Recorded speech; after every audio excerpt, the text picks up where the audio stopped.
ॐ श्री परमात्मने नमः।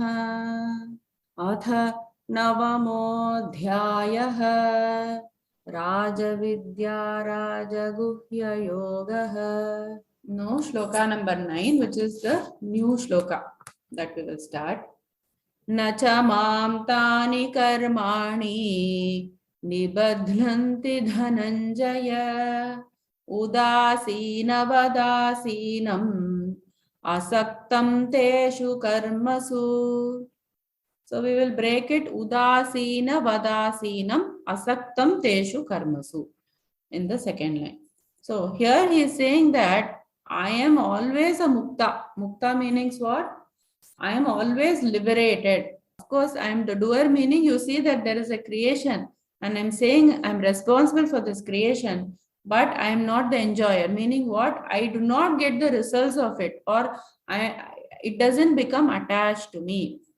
Why is all this information being given? That the jiva can also be liberated once he knows the nature of his own self.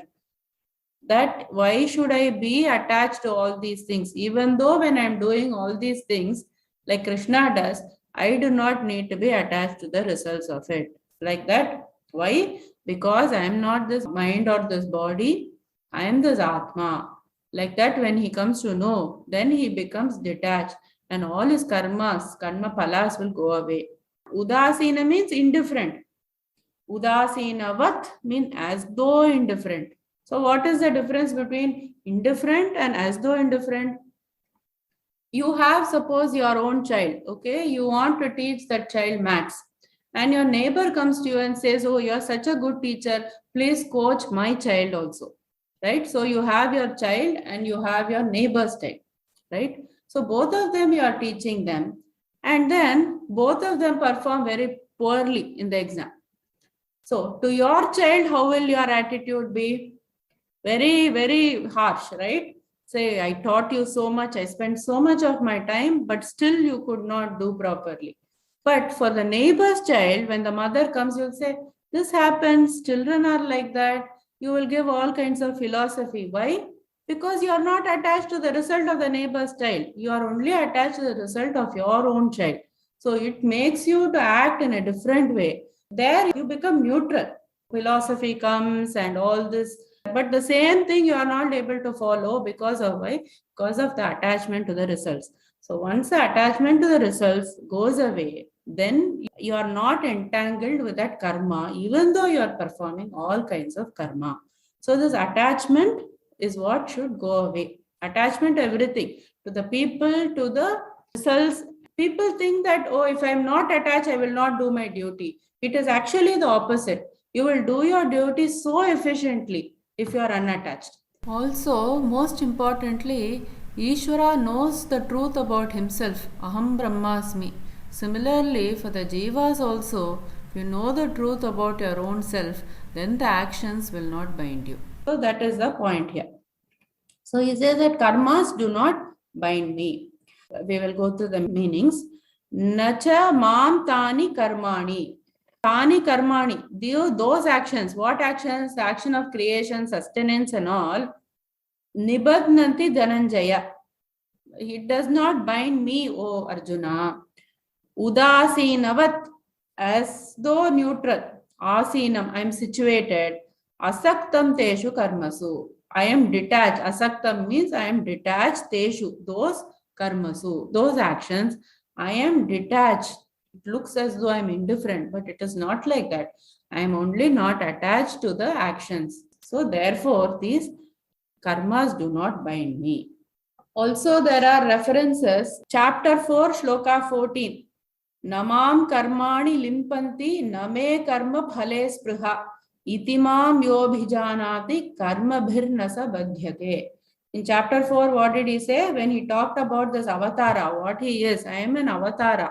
I didn't come because of karma. I came for a purpose to protect the dharma and to protect the virtuous people. For that I came.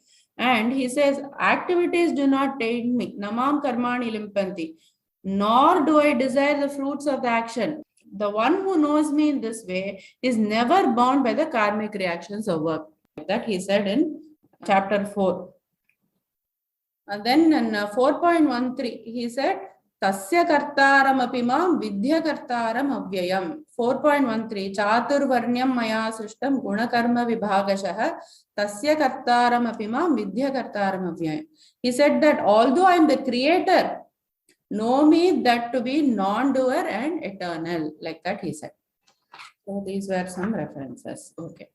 O conqueror of wealth, none of these actions bind me. I remain like a neutral observer, even detached from these actions. That was shloka number 9. Shloka number 10. Maya dyakshena prakritihi suyate sacharacharam hetuna anena kaunteya jagadviparivartate.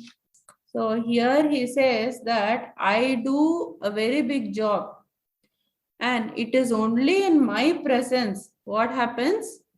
I am just there. This Nirguna Brahman, it is just there. And because of this Maya and because of Maya, the presence of it, it is the intelligence behind this Maya. What happens is the Karana, we said that it goes in 3 stages. The Karana, the seed, it goes into the Sukshma, the subtle form. And then from the Sukshma, the subtle form, all the gross objects to the Stula objects, they come into existence. So 3 terms will be talked about prevalently. Whole world is, how is it running? Cause and effect. There is a cause, there is an effect. There is something known as the Karyam. Karyam means the effect. What is it? The world. The world is the Karyam. The second term is Savikara Karanam. That means there will be a change in that Karanam. In that cause itself, there is a change. We said that Maya will change from the Karanam to Sukshma to Stula, from the causal stage to the subtle to the gross stage. That cause is known as the Savikara Karanam, or it is also known as the Maya. Savikara Karanam and Nirvikara Karanam. So there is one cause which will not change. There will be no change in that cause, which is the intelligent cause, or this Nirguna Brahman. So 3 terms we saw is Karyam, which is the effect, which is also the world. Savikara Karanam is that cause itself, it undergoes change. From causal to subtle to gross, back to causal, like that there is change. That is known as a Maya or the Savikara Karanam. And the Nirvikara Karanam is this Nirguna Brahman or the intelligent cause of this Maya. So in this shloka, he is talking about the Nirvikara Karanam. He says that just my presence, I am just the witness kind of. And because of this, this Maya is doing all these things. All the effects are being caused by this Maya, like that he is saying. Like for example, there is a king and just when he is there, all the ministers will start to work. Maybe like some bosses also, they'll just be there and all the subordinates will be working. Like that, this Nirguna Brahman doesn't do anything, or there is no change absolutely. That you should be very clear about. Just the presence of it causes all these things. Maya adhyakshena prakritihi. Maya, by me who? As Nirguna Brahman. Adhyakshena, by the direction or the presence or the sight, however you can take it. Prakritihi suyate. This prakriti or this material energy, suyate, brings into being. Sa characharam, both animate and inanimate objects. All these living beings and non-living things. So he says, Hetuna anena kaunteya. Because that is the reason, O Arjuna, this Jagat or this world, viparivartate, it undergoes the changes. Because of just my presence as Nirguna Brahman, this Maya, it does all these changes and causes all these animate and these inanimate beings to come into existence. So the general translation is, working under my direction, this material energy brings into being all animate and inanimate forms, O son of Kunti. For this reason, the material world undergoes the changes of creation, maintenance, and dissolution. Now we'll go to shloka number 11. avajananti mam mudhaha manushim tanumashritam param bhavamajanantaha mama bhuta maheshwaram. So here Krishna says, nobody understands me properly. We think only we are facing this problem. Nobody is understanding us. But Krishna himself says, nobody understands me also. But Krishna is not bothered about it. We are all bothered about it. There are several meanings to this. When Krishna says that people do not understand me properly, first meaning will be, they do not acknowledge me. They disregard me. They do not recognize my existence. Second meaning is, they will pray to me, but when the results are not given, then they will say, I don't think God really exists.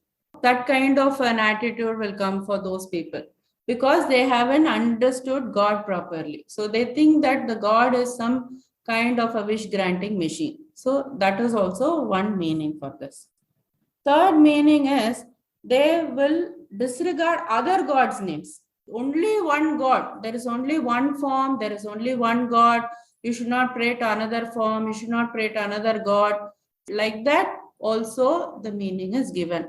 That you think that only one shape, form, name is God. That is also disrespecting God. And for this, they will acknowledge the Saguna aspect of God, but not the Nirguna Brahma. They will say that God is only with shape and form. There is nothing beyond that. The Saguna form of God is only to know that there is a Nirguna form of God, or there is a Nirguna Brahman without any shape, attributes, or form. This is a stepping stone into knowing that they don't understand. That is also one way of not knowing God. So the other interpretation is, they think I'm a human being. First of all, they don't even know that I'm an avatara. I didn't come because of the karma. Janma karma chame divyam, like that he said in the 4th chapter. I didn't come because of karma like you people. I've come for a purpose, like that. So I am an avatara. And above that, I am what? The Nirguna Brahman. I am not even a shape or form. I am this Nirguna Brahman who has come in this form to protect the people. Like that, many meanings are given. So, very similar, this shloka, to Avyaktam Vyaktimapanna that we have seen in chapter number 7. So, same Param Bhavam Ajanantaha, it comes in the second phrase. Here, there also same he uses. Well, what did he say? That Avyaktam Vyaktimapannam Manyante Mama Buddhayah Param Bhavam Ajanantaha Mamavyaya Manuttamam. So there he said, the less intelligent think of me that I have assumed a human form, and they do not understand my imperishable, exalted nature. First of all, they think that I am only a human, just like everybody else. No, Krishna is an avatara who has come. That is one way of misunderstanding. Second is, I am not even this. I am Nirguna Brahman who came in this form. That also they didn't understand. Like that he said here. Here what is he saying? Avajananti mamudaha. Avajananti means they dishonor or they disregard me. Mamudaha, who? The dumb people. They don't understand. Manushim tanum ashritam. So manushim, I have taken, ashritam means I have taken on. Manushim tanum, I have taken on a human form. Param bhavam ajanantaha. Param bhavam, not knowing my exalted nature. Ajanantaha, not knowing. Mama bhuta maheshwaram, I am the supreme lord of all the beings. He talks here in the form of Ishvara. In the very end, Mama Bhuta Maheshwaram.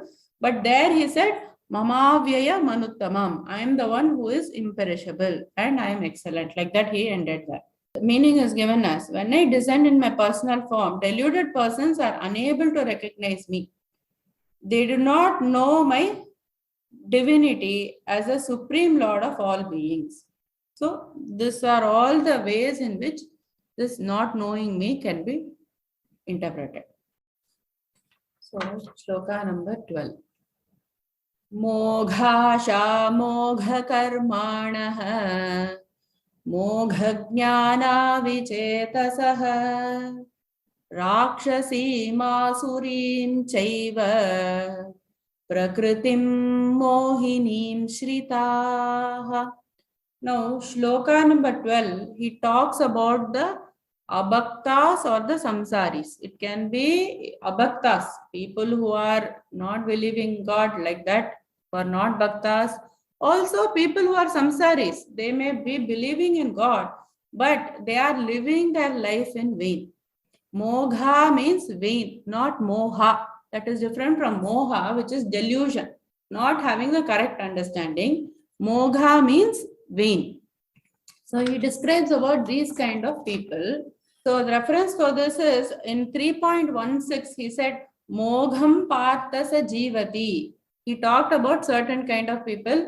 Aghayur Indriya Ramaha Mogham Parthasa Jivati. These people are only living in the delight of for their senses, and they are living a life of vain. Like that he said. I will bring that context so we will understand it. So 3.15, what did he say? Karma brahmodbhavam viddi brahmakshara samudbhavam tasmat sarvagatam brahma nityam yagne pratishtitam. So he was talking about the cycle of this life, and he was talking about the dharma and your duties in chapter number 3. And he said that actually all the prescribed duties have come from the Vedas. So if you are doing the duties which are told in the Vedas, that means you are worshipping God himself. Like that he said, Tasmat Sarvagatam Brahma Nityam Yajna. He is present in all your acts. If it is a dharmic act, he is present in all the acts. Actually, you are worshipping him by doing your duty, told in the Vedas. Like that he said. And he said that this is a cycle. Giving and taking is a cycle. You have to offer to God. Only then you will also get. So, evam pravartitam chakram nanu vartayatihayaha. 3.16 he said. Aghayur indriya ramaha mogham parthasa jivati. Oh, Arjuna, those people who do not accept the responsibility in the cycle of sacrifice established by the Vedas, they are living very sinful lives. If you are cooking and eating for yourself, you are living in vain. That is why they said that all acts must start selflessly. You must dedicate everything to God. Why? To cultivate the attitude that you are not living for yourself.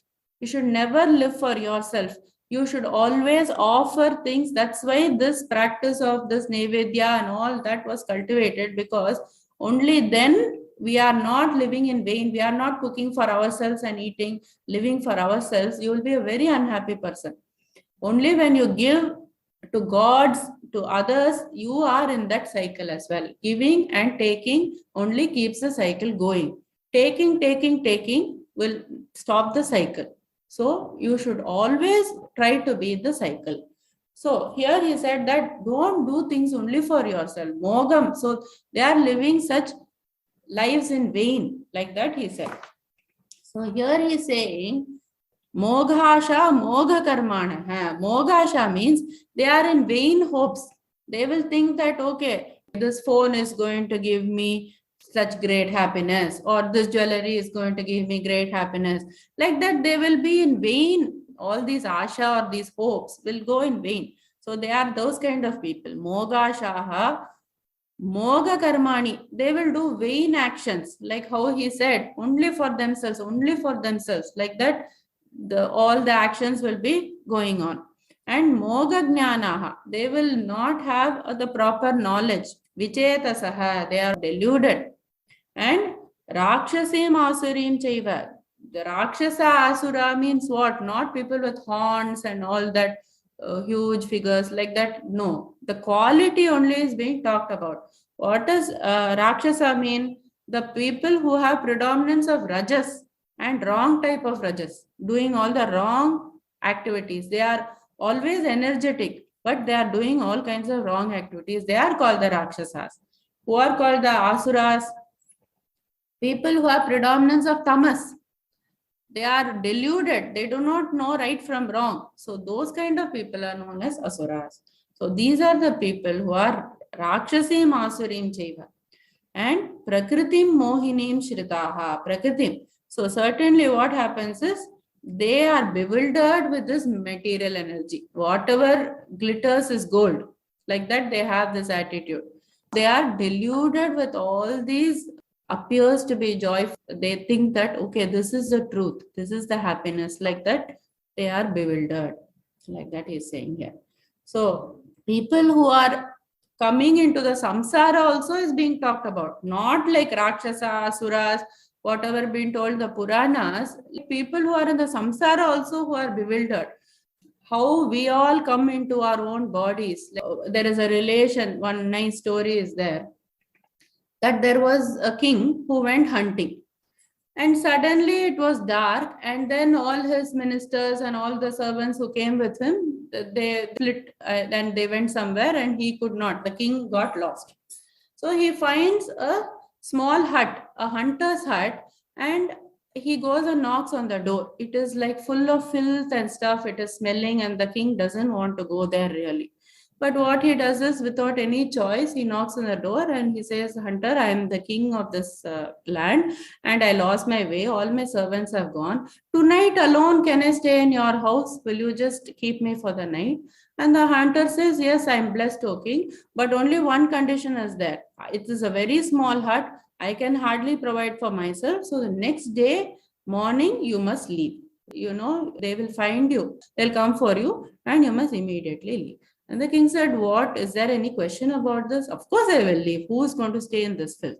So he stays there. And the night dinner, the hunter serves a very nice porridge that the king finds very tasty. And he says, I've never had such tasty porridge in my life. I have so many good cooks and all, but I've never had such a delicious porridge. Like that he says. And then the next day morning, the thought comes to the king, I must stay here because you know what? I'm having this delicious porridge. And he forgets about all the filth and all that. And he really wants to prolong his stay. So this example is given of how we come into the bodies, we come into the world. Like, no, I don't want to come. Like that we cry, it seems. When we come into the mother's womb, we say, I don't want this janma. This janma, I'm going to truly make it useful. I'm going to strive to get the liberation. All that we will promise ourselves. But when we come into this world, we get deluded and we get carried away. The spiritual discourses, the spiritual teachings helps us to get back to our goal. But that also we forget. No, we don't want to even sit and listen to spiritual things. So we are like that king who wants that porridge and we are ready to stay in the filth and not go back to the kingdom. So this example is given to talk about this bewilderment. We want to stay and small pleasures, little pleasures we want to enjoy, but we have lost track of our goal. Like that it is said. Okay, so the general translation is, bewildered by the material energy, such persons embrace demonic and atheistic values. In this deluded state, their hopes for welfare are in vain, their fruitive actions are wasted, and their culture of knowledge is baffled. Shloka number 13. Mahatmanastu mam partha daivim prakritimashritah bhajantyananya manasah nyatva bhutadimavyayam. So here in this shloka, he describes about the bhaktas. Shlokas 13 to 15 talks about the bhaktas. Mahatmanaha, great souls who have done punya. When you do punya, you come in the spiritual path. When you don't have punya, you are reluctant to come in the spiritual path. So to come in the spiritual path also, you need punya. Ananya manasaha. So that means you have fixed your mind exclusively without any deviation on God. And Daivim Prakritim Ashritaha. So they have taken the refuge of the divine qualities. Here it says that Daivim is not referring to Indra, Chandra, all the gods. They have taken refuge in all the divine qualities such as Shamaha. Shamaha means what? We should remember this now. Control of the mind. Damaha means control of the senses. Daya, compassion. Shraddha, faith. And ahimsa, all those divine qualities they take shelter in. They want to develop the divine qualities. And avyayam, they worship the imperishable. Like that, the definition of the bhakta is given. We will go through the meanings. Maha Atmanaha. So these great souls, they do not have a narrow mind. Maha Atmanaha. They're talking about the mind actually. Tumam Partha, O Arjuna, Devim Prakriti Mashritaha, Devim, divine qualities, they seek divine qualities. Bhajanti Ananya Manasaha, they engage in activities without the deviation of the mind, with the mind fixed exclusively. Nyatva Bhutadim Avyayam, knowing the nature of me, which is Avyayam, so Adim, knowing that I am the origin and I am imperishable. Knowing me as the origin and knowing that I am imperishable. Like that he is saying here. So these kind of people, like in Taittiriya Upanishad, it is said that if you enjoy something, it will give you pleasure. Of course, if I am going to eat one gulab jamun, it will give me a lot of pleasure. On the contrary, if you relinquish the desire for that enjoyment, you will get more happiness, because the happiness is coming from yourself alone. That is actually the truth behind it. And Adi Shankaracharya, he gives one very practical point. He says that, okay, you think that your happiness is coming from outside, from all these gadgets, from this jewelry, from this sari and whatever you may think, or this food, whatever. But if you observe a sannyasi, he doesn't have anything. He doesn't have a house. He only has like a begging bowl with him. Why is he so happy? Observe that. And there must be some source for it. Shankaracharya says that source is the Atma Jnana. Because when you know that you are a complete person, you don't need anything external, at that time the happiness will come automatically. You are the Swarupam of happiness. But you do not know that. That's why you are seeking things outside you. Like that it is said. So these Mahatmas, they know the truth and they strive towards establishing this truth. The great souls who take shelter in me, O Arjuna, as the origin of all creation, they engage in me with their minds fixed exclusively in me. Shloka number 14. Satatam kirtayanto maham yatantascha dridhavrataha namasyantascha mam bhaktya nityayukta upasate. So here he talks about the bhakta lakshanam, or the quality of a bhakta. What does he do? Yatantaha. So the main quality of the bhakta is what? He is striving. He doesn't say that, okay, today if God's grace is there, I will do Bhagavad Gita. He doesn't say that. He puts effort in it. That's why this yatantaha will be highlighted. You have to put effort. Only then God will grace. God will just not come and put this thing on your head. You have to try. So this yogi or this bhakta, he is striving for all these qualities and he is making it a practice. So he is striving to do it. So God will give is wrong philosophy. Only if you try, God will give. So that is the right philosophy. And Dridhavrataha, he is with great determination. People will say 101 things like, no, you should not do this. He knows that this is the right path. So he will go in the right path. He is determined. And Satatam, always, Kirtayantaha. Kirtayantaha means he is listening to the glories of the God. He is talking about it. He is spreading the word about it. He is singing about it. So all these things this bhakta is doing. Namasyantaha. He is bowing down with loving devotion and he is surrendering to God.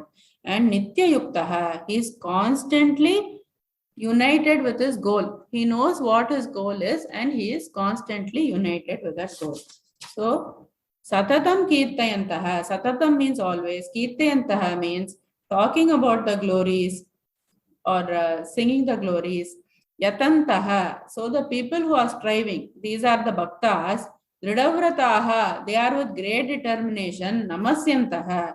They bow down humbly to me. And Mam Bhaktya, with loving devotion. Nitya yukta upasate. So constantly united, upasate means worship me. So what is the purpose of this religion? What is the purpose of spirituality? Removing your ego. But by worshipping, if your ego is becoming more and more, then there is no purpose of doing that practice. So you should self-evaluate. Am I becoming more and more arrogant, or am I becoming more and more egoistic? Then it is wrong.